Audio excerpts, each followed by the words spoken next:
Basically, I was born back in '86, September '86.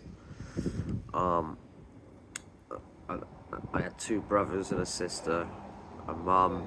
We was in a house in Winter Close in Wirral. Yeah, it was relatively good until my dad went to jail. My stepdad, Nigel, went to jail. And then it all went to shit. My mum went on the really hard drugs, and by the age of 7, they split us up. My brothers went and lived with me nan.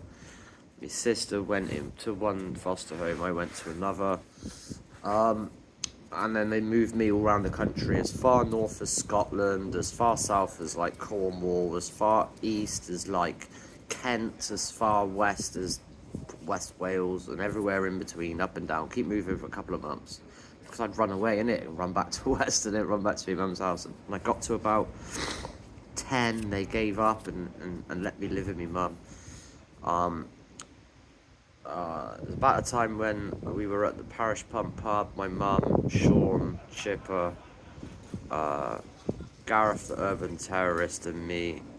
I was playing pool. Oh, and Trev, man.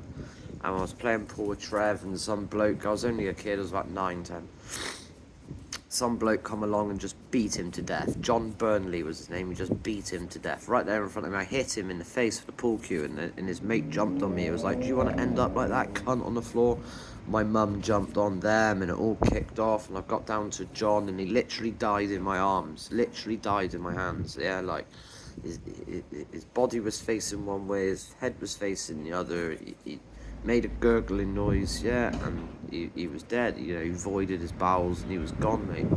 I had to give evidence at the trial for murder. He ended up getting 6 years for manslaughter or some shit, yeah, like. Then I went to a boarding school, a Borstal in Perrotton Mead. I was there for 5 years, and I was out. I got out for a year, then I went to prison, and my mum was in prison, and then she died in prison when I was 17. And then my biological dad, like, basically died just after, about a year, or about just over a year later. He drunk himself to death, basically. While all this is going on, I've been homeless the whole time. Yeah, from the age of 14 when my mum went to jail. Yeah, I was homeless on the streets, and basically, then I met Kaylee, and we had the kids, and we lived in Beckett Road, but I was in no fit state to do anything. My parents had just died, you know what I mean? And I was a kid myself, having kids, and it should never have been the situation, but it was.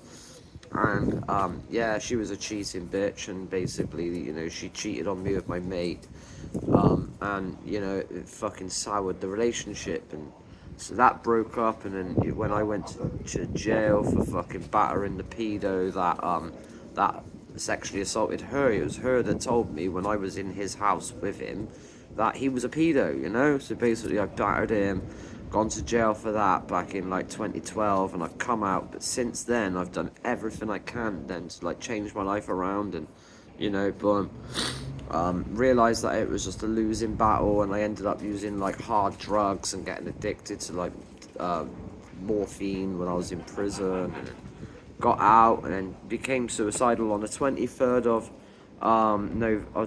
November 2016. I gave myself a year to live, and I was just doing all sorts of drugs, and I just didn't give a fuck. I was suicidal.